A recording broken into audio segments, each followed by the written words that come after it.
वो क्या कहते हैं जो वो कैचो जैसे क्या होता है जो बच्चे खाते हैं, आप आरती में खाते हैं मैगी मैगी।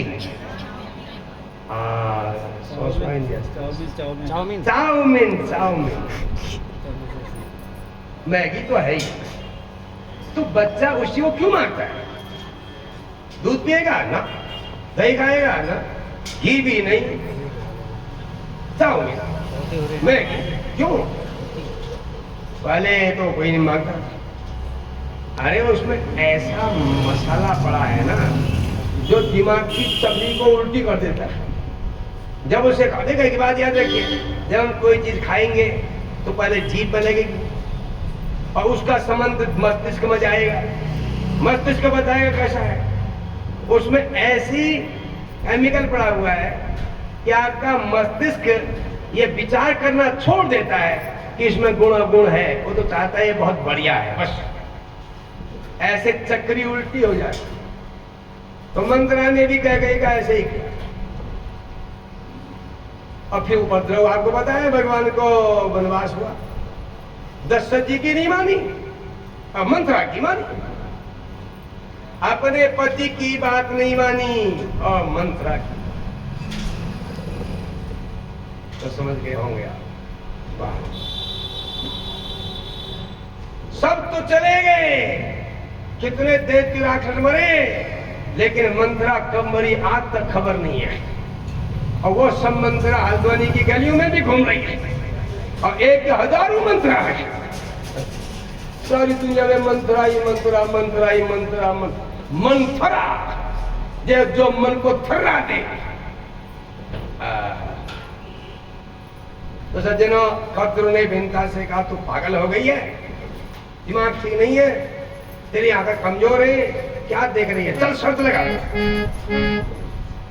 भिन्नता ने कहा ठीक है शर्त लगाते, कल सुबह देखेंगे जब भगवान उदय होंगे। अगर तेरी बात सच निकली तो तू जीतेगी, मेरी बात सच निकली तो मैं जीतूंगी। जो जीतेगी वो हारने वाली उसकी दासी बन जाएगी, ठीक है ना। भिन्नता ने कहा ठीक है। शाम को उसने अपने बेटों शर्कों से कहा जाओ छा जाओ आकाश, जिससे कि सूर्य की किरणें काली दिखाई दे। शर्कों ने कहा मां ऐसा क्यों कर रही है? कहा मेरी भिन्नता से शर्त लगी है, नहीं तो मैं हार जाऊंगी। कुछ शर्कों ने कहा मां ये तो अन्याय कर रही है, हम तो नहीं जाएंगे। कद्रू ने श्राप दे दिया, जाओ मूर्खो, तुम्हारा धरती में सर्प यज्ञ में होम हो जाएगा। वही सर्प भस्म हुए। अब ये सर्प बड़े परेशान हो गए, भाई अब तो हम भस्म होने वाले। ये बात तो इधर हो गई। अब आइए कद्रू भिन्नता की। सुबह हो गई, ज्यादा बच्चे आकार में छा गए सर्प कद्रू के। भिन्नता से पूछा आप सूर्य भगवान निकलने बता रंग कैसा है? उसने कहा आज तो काला दिख रहा है, कल सफेद दिखता था। वो बेचारी भोली, उन्होंने कहा कुछ गड़बड़ हो गई, इसको क्या पता। उन्होंने कहा काला है तो कौन जीता? तू जीत गई, तो तू मेरी अब दासी बन गई। हाँ बन गई। दासी का मतलब होगा जो मैं कहूंगी तुझे करना होगा। हाँ करूंगी, दासी वाला दासी। तो उसने कहा मैं तेरे पीछे बैठूंगी दिन भर। और कद्रू भिन्नता के पीछे बैठ गई। बताइए, दया आई नहीं बिल्कुल भी, परेशान कर दिया दिन भर। कभी कभी उसके पीठ में बैठ गई खा रही है, कभी खाने को उतर रही है तो भिन्नता भी खाने जाएगी, अचानक उसको खाते हुए तो पीछे बैठ जाएगी। रात में सोने नहीं देगी, अपनी जब उसको नींद आएगी पीठ में सोई रहेगी। भिन्नता धीरे करके सुला देगी बिस्तर में। 1 घंटे भिन्नता ने नहीं निकाली है, फिर चल जाएगी तलबे को घुमा, उसकी हालत खराब। शास्त्र कहते हैं कि स्त्रियों के दुश्मन स्त्रियां ही होती, पुरुष कम होते हैं। और स्त्रियों से स्त्रियों को ही ईर्षा होती। हाँ, प्रकृति का नियम है। हल्द्वानी में नहीं होंगे ऐसे लोग, बात अलग है, कहीं कहीं कम होंगे, लेकिन होते जरूर। बस एक दिन गरुड़ अपनी माँ से मिले, कहा माँ तू इतनी कमजोर क्यों हो गई? माँ ने कहा बेटा मेरी तो नौकरी लग गई। नौकरी? हाँ, मैं दासी बन गई। किसकी? कद्रू की। कब से? ऐसा समय होगा, तब तक है तेरी नौकरी। काम मरने तक मरने। अरे माँ तू तो मर जाएगी जल्दी, तू तो बहुत ही कमजोर हो गई, तू पता करना तेरी तुझे कब पेंशन मिलेगी, कब छुट्टी होगी। कद्रू माँ से पूछा, बिंता ने कद्रू से पूछा, कद्रू तू मुझे ये बता मैं कब तक तेरी दासी रहूंगी?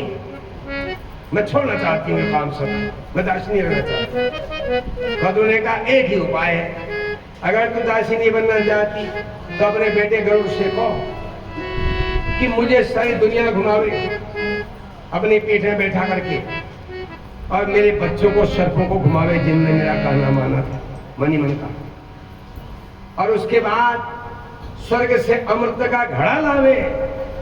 अमृत का घड़ा जब मेरे पास ले आएगा तो तेरी नौकरी छूट जाएगी। बिंता ने कहा इससे तो मेरा मरना ही अच्छा है, मैं अपने बेटे को यह परेशान नहीं देना चाहती। अरे स्वर्ग से अमृत लाना कोई खेल है? आग की खाइयां बनी हुई है, पानी की खाइयां बनी हुई है, बड़े बड़े बलशाली देवता वहां खड़े हैं अस्त्र शस्त्र लेकर के। देवताओं को जितना पड़ेगा ना मेरा लड़के का बस का। चुप हो गई। गरुड़ ने कहा माँ पूछा? हाँ बेटा पूछा, मैं नहीं बताना चाहता। अच्छा माँ बता तो सही क्या करे? वो तो ऐसा ऐसा कहे थी। गरुड़ ने कहा मैं तेरा बेटा हूँ माँ, मेरा कर्तव्य है तुझे सुख मिलना चाहिए।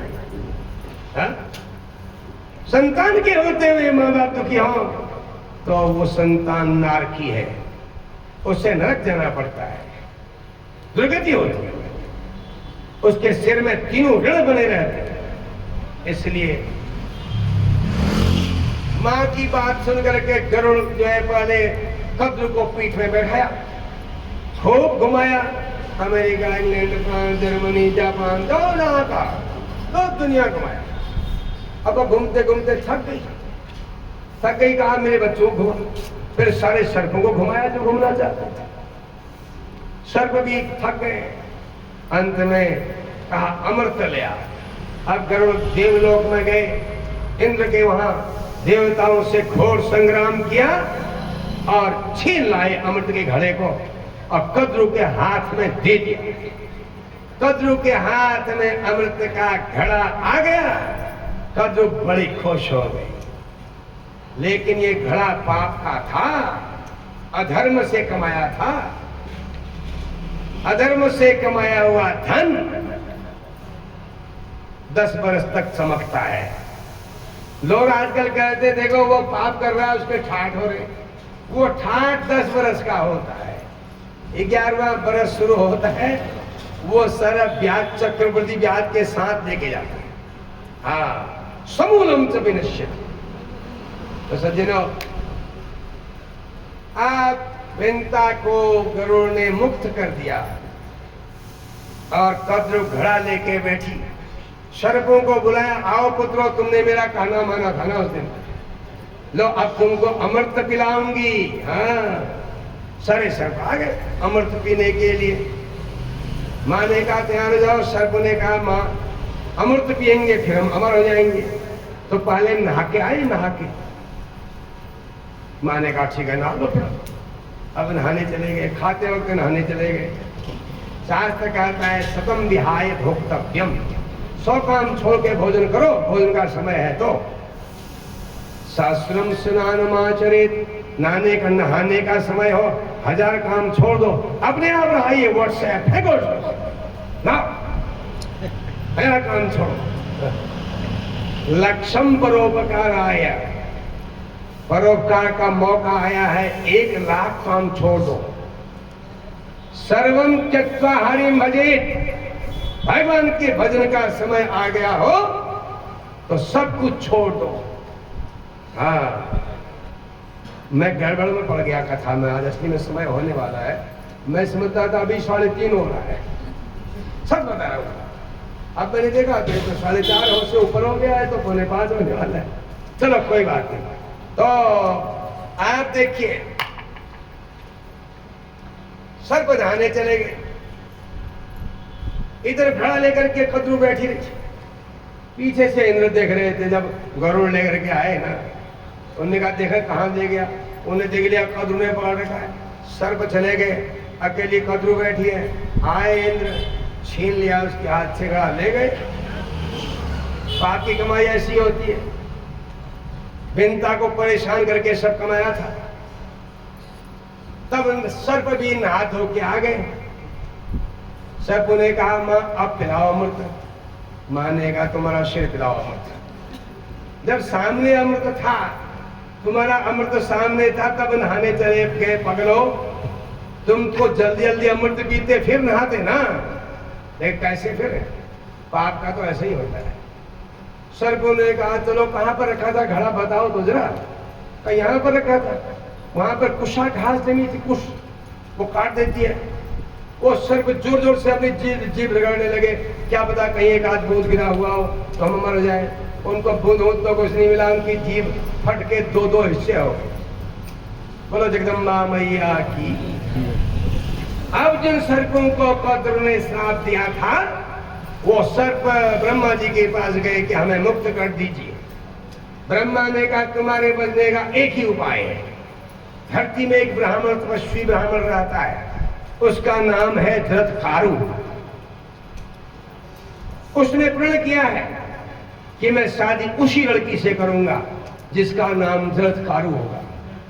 देखो भाई सर्पो, तुम्हारी राजा जो वासुकी है, उनकी बहन का नाम जरत्कारु है।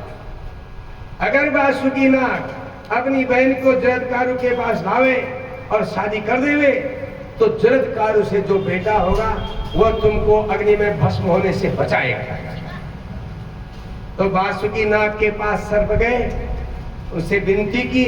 वासुकी तैयार हो गए और अपनी बहन को लेकर के जंगल में जरत्कारु ब्राह्मण के पास गए और कहा महाराज मेरी बहन ये सुंदरी है, इसका नाम भी जरत्कारु है।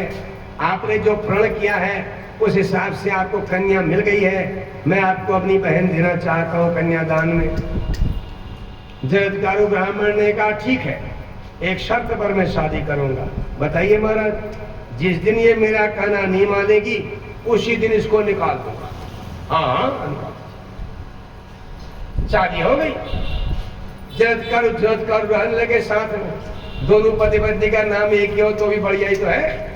अरे ओ जरत्कारु, ओ जरत्कारु, दोनों जरत्कारु, बढ़िया काम चल रहा। एक दिन दोपहर में गर्मी के दिन में भोजन करने के बाद जरत्कारु को नींद लग गई। अब गर्मी के दिनों में तो रात छोटी होती है, तो आराम करने के लिए सो गए।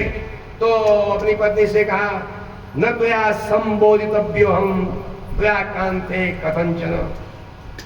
हे अर्धांगिनी जरत्कारु, तू मेरे को बिल्कुल मत जगाना, मैं अपने आप जगूंगा जब जगूंगा। अब धीरे धीरे वह सोए रह गए। संध्या काल आ गया। जरत्कारु पतिव्रता थी। उसने सोचा मेरे पति तो बड़े नियम से रहते, तीनों काल संध्या करते। संध्या का समय हुआ है, अगर ये छूट गया तो मेरे पति को पाप लगेगा और मुझे भी पाप लगेगा, इसलिए मुझे अपने पति को जगाना चाहिए। उन्होंने धीरे धीरे हाथ लगा के हल्के से हिला के कहा प्राणनाथ पूछिए, प्राणनाथ पूछिए। जरत्कारु की नींद तो खुल गई लेकिन वो नहीं उठे, उन्हें गुस्सा आ गया। जब बार बार उठाने लगी, जैसे सोए हुए सांप फुफकार मारता है, ऐसे जरत्कारु ओ पगली, मैंने तुझसे कहा था मुझे मत जगाना, फिर तूने मुझे जगा दिया, निकल यहां से, निकाल। वो चली गई मायके गई। वासुकी ने कहा ओहो सारा गड़बड़ हो गया, तेरी शादी तो इसलिए की थी तेरा बच्चा होगा करके। जरत्कारु ने कहा अस्थि, अस्थि माने है। तो बाद में जब बच्चा पैदा हुआ तो इसका नाम अस्तिक पड़ा। अस्तिक का नाम लेने से सर्प आपसे दूर हो जाते हैं। महाराज का ये मंत्र है, सर्पोपसर्ग भद्रम ते दूरम गच्छ महाविष जन्मे जैसी अज्ञानते आस्तिक वचनम स्मर। हे सर्प तेरा कल्याण हो, दूर जाओ, मेरे से नजदीक मत आना। हे विषधारी सर्प दूर जाओ। तुमको याद है जन्मे जय की यज्ञ को याद करो, तुम्हें आस्तिक ब्राह्मण ने बचाया था। ऐसा कहने पर सर्प चले जाते हैं। शास्त्र कहता है अगर सर्प फिर भी डंक मारे तो उसका सिर फट जाता, मर जाता। तो ये आस्तिक ब्राह्मण ने वह यज्ञ रुकवाया था। अब मंत्र जो है भगवती के मंत्र उनकी कथा हम आपको कल सुनाएंगे, रोचक कथा भगवती के